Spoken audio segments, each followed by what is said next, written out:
boys and girls, welcome to King's Table. I'm so glad you decided to join us today. You caught me pondering again.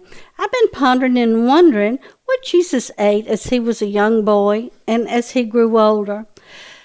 I went over to Israel a few years ago. I had the opportunity to do that, so I got to taste some of the Mediterranean cuisine. The foods there are really good and really healthy. In Jesus' time, when he was a boy, Mary would get up every day and she would make bread, fresh, every single day. And it would either be wheat, it would be rye or oatmeal, any kind of grain like that they would make bread out of. And with this grain, they would make a sauce, and it would be the olive oil, and it might have onions and peppers and different spices in it. Now, that's what most of the people ate was bread. And you know, in Jesus' sermons, he talked about bread. He said, I am the bread of life. He said, when he was praying the Lord's Prayer and teaching his disciples to pray, give us this day our daily bread. So the people all related to how important bread was. They also ate a lot of things like grapes and raisins and nuts and dates and apricots and pomegranates, and they even grow bananas over there. We saw a lot of banana trees. They eat things like nuts. That was a good food staple too, and a good way for them to get their protein. They ate things like watermelon at times. They had that. Their diet was very, very healthy. What they drank was either wine, goat's milk, or sheep milk. So, of course, water. We know about water. They'd have to go and they'd have to get it every single day. They didn't have it like on a tap like we do. We know they had to go to a well or a spring to get it. You know, we have to eat every day to sustain our physical body. But Jesus even told Satan, when Satan tried to tempt him into turning the rocks into bread, he said, Satan, man shall not live by bread alone, but by every word that proceeds out of the mouth of God. And that's found in Matthew 4:4. So I want to ask you today, are you feeding your body? I'm sure you are. I hope you're feeding your body with healthy things. Another thing I want to ask you is this. Are you feeding your spirit? You feed your spirit by reading God's Word and praying. So today, I hope that you will not only feed your body well, but that you'll also feed your spirit. We're going into the kitchen now, and we're going to see what we're going to talk about. So come on in. I'll see you there. Hello, boys and girls. Welcome to my kitchen. And look who I found in here. My friend, Miss Martin, Miss Rosemary Martin. And she and Emma and Lily and Layton, they're our guests today. And we're going to be eating something very special in just a little bit. Well, before you got here, we were talking about the foods that Jesus ate when he was a little boy. And some of the ways that they kept their food, you've already got here. But boys and girls, years and years ago, probably in my time and before, a little bit before Rosemary's time, there was different ways of preserving food. And we talked a little bit about that in the first part of the video. So Ms. Rosemary, I want you to give them your knowledge of how to preserve these food items. That's right, Margaret. And when I was a child, many times because of the road system or because of the way we were raised, if you didn't raise it, you didn't have it. There weren't things in the grocery store after September. Maybe you could find an orange at Christmas, but the interstates were not finished being built. And so if we brought things in from the garden, we had to preserve it. And we're all familiar with these ways of preserving because we've all seen our nuts look like this, or we have dried fruit. So drying is one of the ways that they preserve things. Every time you go to the grocery store, you see herbs that have been dried and put in little jars where you can grow herbs and dry them, and they hang them upside down. And way up here, there's a gentleman, he's laying out apples on his roof. And sometimes my mother-in-law would put them on a screen in the yard and dry them because that's one way you can keep them all winter long, which is the point. And they use machines now to do the drying, but drying is a way that they keep things from going bad. And also we had talked about up here, there's this very old-fashioned ice box, and that's what used to be instead of a refrigerator. And we're so blessed to have refrigerators today to keep our food fresh. And that's what this is all about, not throwing things out, not letting things spoil, but preserving things. And refrigeration is a great way to do that. And Miss Margaret was telling me about how the Iceman would bring big blocks of ice to put inside the ice box to keep things fresh. And when I was growing up, sometimes it was a spring house to keep things cold, or this little hole up here in the ground. That's not a hobbit hole. That's a root cellar. And I know my dad would dig down into the ground, and this is inside the root cellar. It stays cold under the ground like a cavern or a cave. The temperature stays cold and the same all the time. And you can see potatoes and apples. They love being down there, and they'll stay like that all winter.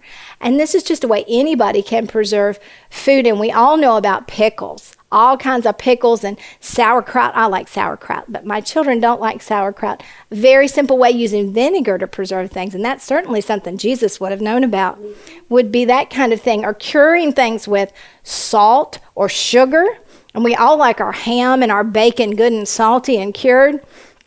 And of course, what that would do is just keep the bugs off, because they don't like that. No bug likes the salt. But the thing we're going to talk about today is something that we all use, which is canning. And of course, these are canning jars and putting things away for the winter time. And that way you could have something all winter. And I remember going down to the basement, and my mom would tell me to get something for supper. So I'd grab a can of beans or something like that, and we would bring it out for supper. And we all love our pickles, which are also can be canned. But we're going to do something that's not on this today to preserve our food, and that's our freezer. Our freezer is a great way to keep things preserved. And so we're going to do some freezer jam that you could can like this using heat, but it's summertime, so we're going to use the freezer. If we make it that far, because it's going to be so good, it might not even make it to the refrigerator. Well, I have a feeling when we take the biscuits out of the oven and we see some of the wonderful jellies and jam that you have fixed with a little butter, it's not going to last long. So hold on just a skinny second and we'll meet you right back on the other side. Well, just like I promised, boys and girls, I got Ms. Rosemary on the other side of the counter and Ms. Lily. And she was one of my students, too. I've had a lot of my students this summer helping me, and I really appreciate it.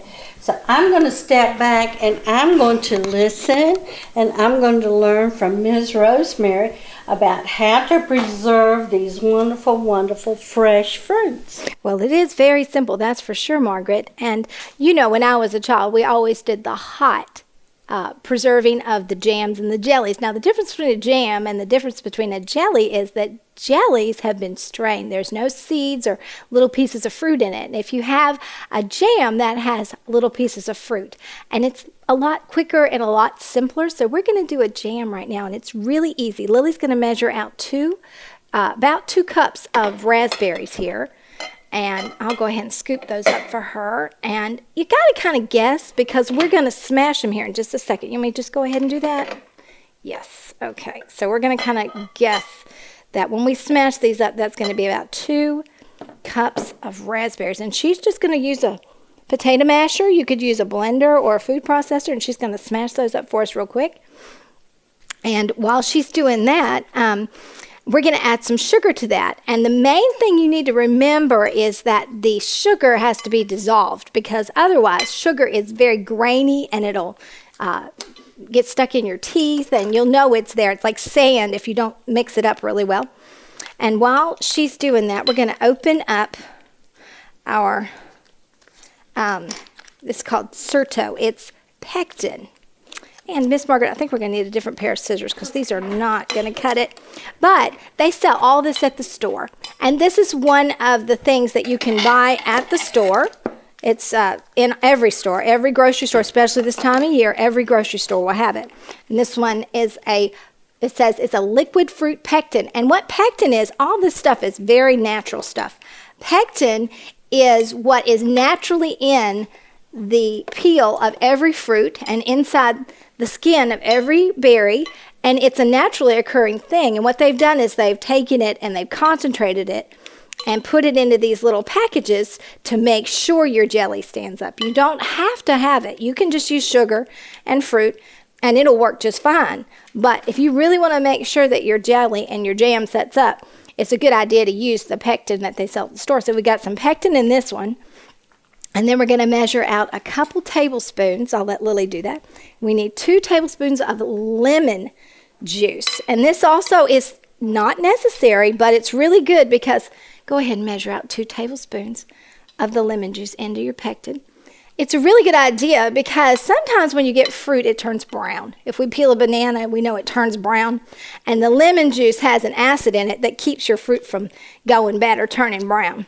And so Lily did a great job mixing up this, smashing our fruit. So we're going to put our sugar. You can put that in the sink.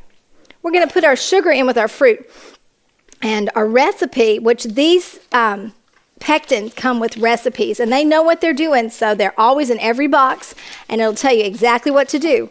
And they know exactly what they're doing, so you just follow what they tell you to do. So we're going to have about 2 cups of crushed berries, so we're going to have to guess on that one.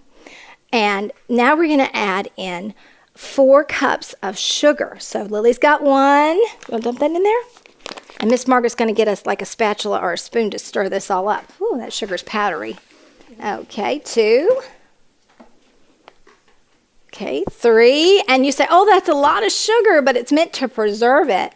And so you do have to use a lot, but we're used to that. We know what our jams and jellies are supposed to taste like, and if you don't have the right amount of sugar, it just doesn't do right. It doesn't set up correctly. So now we're going to just stir, stir, stir, and we're going to need to stir up our pectin too. So Miss Margaret, do you have a spoon and we can stir up that pectin and that lemon juice as well? And that also, you just stir, stir, stir. And that's the big deal in the recipe. You just stir, stir, stir. There you go. You want to stir the lemon and the pectin there? You want to stir that one instead? Okay, well, we'll trade. Hang on, let me come around you. Okay, and we just stir, stir, stir. Now, the sugar sometimes will take a while to dissolve. And so if you want to speed that up, what we're going to do is we're going to put it in the microwave. And that helps the sugar to dissolve quickly.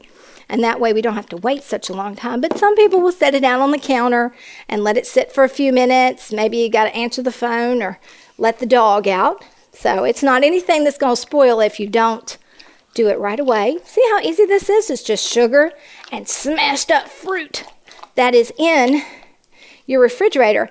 And you know what? That's what you want to do. You don't want to waste anything. And this certainly, I know that raspberries and strawberries can go bad so quickly. So we're going to let Miss Margaret microwave this for just a couple minutes. And while she's doing that, we can clean up a little bit and start moving our jars in here. Now, this is going to be a freezer jam. And don't be scared by the jars. Jars sometimes don't do well in freezers. And we tend to use the jars for something that was canned with heat. This was canned with hot jam. So it's sealed, and that means that little bubble's down. And this was done very hot, and jars like hot. But freezer jam can be made in any container that you want. You don't have to put it in jars. You can put it in a plastic container, or you can put it in anything that works and your mom lets you put it in the freezer. That's perfectly fine. We're going to use jars today because that's just how we usually do jam. But this jar of jam, this blackberry, is from the store. And this cost about $3 or $4 for this little tiny jar. Now, I know that it won't take you long to do the math on how much this is going to cost. We've got our berries and our sugar, our lemon and our pectin. So it's probably going to be about half the price of doing something that's already from the store. And so it's not just preserving, it's also being frugal. And that's just a big word. That means we're going to save some money. And that's something else that we like to do. As Christians, we want to take good care of our money as well. But there's some jars of pickles here, and that's something else we talked about. But all these were done with heat. And they're done in a canner on the stove. And you can do that. You can make berries with heat. When you buy your pectin, they've got your freezer directions on one side, and they've got your cooking directions on the other side. So they tell you exactly how to do it with heat on the stove, or you can do it in the freezer. So that's not anything that you should worry about, but you should always have a grown-up when you're cooking. Okay, I think that's good. Question. Yes. All right, we're doing the raspberries. Mm-hmm. All right. Do you do the same thing with blackberries or apples or peaches with the pectin and the lemon? Yes, it's exactly the same. The only difference is going to be the water in the fruit, because some fruits have more water than others. And so like raspberries are very watery, but some fruits don't have as much water. So they'll probably have you add a little water or take it away, but that's all in the instructions. All right. And this comes with the pectin. It does. And there are recipes everywhere. And probably if we talk to our grandparents, they have probably some recipes as well. Well, do you know, I remember my grandmother, she had a huge pot like that, and she would put her jars in it with green beans or fruit, and she would can, because like you say, back then they didn't have a big freezer anyway. So I'm going to go get these out. I think they're just about ready. Yeah, and boys and girls, Miss Margaret pointed out the canner on the stove, that's a water bath canner, and you simply take and you don't have to have any special equipment for this at all. You can use a water bath canner as just a pot on the stove. It's just that when people did a lot of canning, they wanted to make sure they did it correctly. And when you're doing a lot of it, it's good to have good equipment to, you want to go ahead and stir that? To make sure you do it correctly. But all this stuff is just optional. The jars, you don't have to have that. You don't have to have the lemons. You don't have to have any of that. You can just have sugar and berries, and that will work. So what we're going to do while Lily stirs that, we're going to stir in this. Now remember, you don't even have to microwave it. None of this has to have any heat whatsoever. You can just leave it sitting on the counter. As a matter of fact, when we are done, they want you to set it on the counter. This is the one time that you can leave your stuff out on the counter and Mom and Dad will think it's okay. Because normally they'll say, put that in the sink. Did you clean your mess up? But this time, you can leave it out. When we're done, we're going to put this in the jars, and we're going to leave a little space at the top, because when things freeze, and you can learn a lot of science when you're cooking in the kitchen, when things freeze, they expand. And that means that it gets bigger. And I have a special tool right there, Lily, that I like to use because sometimes I'm a little messy. Aren't we a little messy in the kitchen sometimes? And this is nifty because it fits right inside your jar. Okay, stir, stir, stir just a little bit more. And then we're going to put it in our jar. And they tell you, do you want to do that too? Okay. They tell you to let it set for about 10 minutes and then 24 hours on the counter. And then you can put it in the refrigerator for up to 3 weeks, and you can freeze it for up to a year. But I don't think anything would last that long. Probably 3 weeks in the refrigerator is asking a lot when it's this good. So you can see how easy that is. Today, as a matter of fact, just to be sure, Rosemary. Oh, I think we will definitely have to do that. So, okay. Yeah. It's like a picture, doesn't it? Mm-hmm. It does. It does look so good. It's not just that it tastes good. It looks pretty, and you can share this with your neighbors. Maybe you have a neighbor who doesn't get out, or maybe you have lots of fresh berries, and you can share it with your neighbor. And you can put this, because sometimes when it doesn't always go right. So if it doesn't set up perfectly, you can put it on your pancakes. Don't forget ice cream. That's right. Ice cream is a great ice cream topping. Strawberry, raspberry on your ice cream. That's true. It is. It's really good. Well, Lily, you did a fantastic job, and so did you, Ms. Rosemary. I did one and more. I think we have learned a lot. Now, what we're going to do is we're going to clean up this area right now, but we're going to come back in a skinny second and show you what we're going to do with this delicious fruit that our Ms. Martin's made. See you in a sec. Just like we promised, we're back. We got our biscuits out of the oven, and now comes the reward for all of that hard work, girls. And we have 2 more with us. The more the merrier when you're sharing food, I think. This is Layton, my granddaughter, and this is Emma. I've taught all of them. And they're getting bigger than me. Every one of them, maybe not quite Lily, but they're getting big. Now we got our jam that we've made, and look how pretty it is. It's like a picture, I think. Actually, it's like a piece of artwork. It is. So now we're going to fill our biscuits with whatever we want. Okay, Lily, go on and do yours, and then we'll let Emma, and we will let Layton. All right. See, it's already thickening up, like you said, Ms. Rosemary. It looks good. It does. I tell you, I think that's a no-fail recipe. It is. And so simple and easy. You going to put some Cool Whip on it too? Mm-hmm. Oh, you're going to put it on the tippy top. Oh, that looks good, Lily. Okay. Cool Whip, whipped Good. cream. Yeah. Wow. And like you said, Ms. Rosemary, this is kind of like a scone. It is. A scone is just a biscuit. They call it that in England. And Leighton and I have made some scones. So, Miss Lily, you want to take yours right over there, and we'll give these girls some room. Okay, ladies. Boys and girls, while they're doing that, you see we have these lids on our jars, and that looks pretty. And you can put a piece of cloth in between your lid and your ring, and you could put a label on it if you're giving it as a gift. I would love that as a gift. But these are not anything special. They just make it nice, and they're also useful when you're doing the heat canning because they have a seal on the back. But this isn't anything you have to have, but it just makes it look nice. And the only reason you told me you don't have to have it is because it's going in the freezer. That's right. So it doesn't have to be sealed. That's correct. Well, we want to thank you for joining us today. And Miss Rosemary and girls, thank you all for making our show just a little bit better. So we hope to see you next time. You all have a great, great day. Bye. Bye.